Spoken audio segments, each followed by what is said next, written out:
2,5. Krokuva pažymėta pirmojų numerių 2016 metais.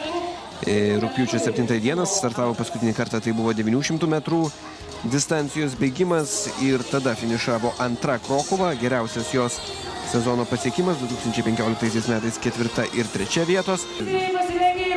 Tai bus paskutinis bėgimas ir jis prasideda dabar.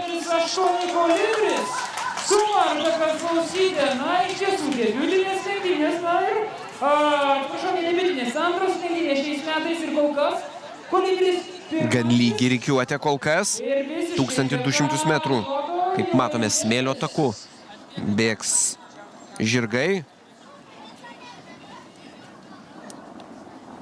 3 išbėgimų šiandien buvo vykdyti žolės taku, taigi per pusę.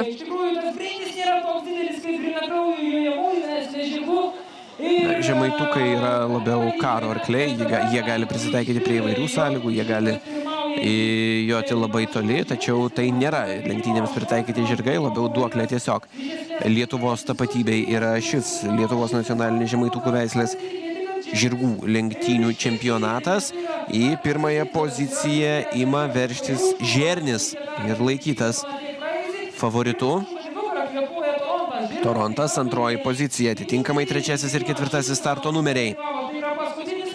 Torontas starto numerį galimai pametė. 3. vieta Kolibris. Vienodai buvo vertinti visų išskyrus Skuodo šansai ir Žernio, žinoma, kuris buvo laikomas prieš rungtį aiškių lyderių. Žernis lyderiauja ir dabar.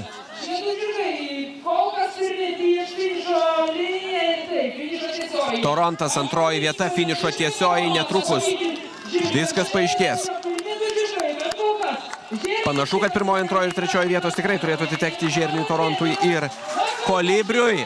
Gali būti įtemptas finišas, jeigu Torontas dar šiek tiek spustels, tačiau taip neatsitinka. Žernis laimi dar vienas lenktynės. 5. pirmoji vieta per 2 metus Raseinių hipodrome Lietuvos žirgų lenktynėse.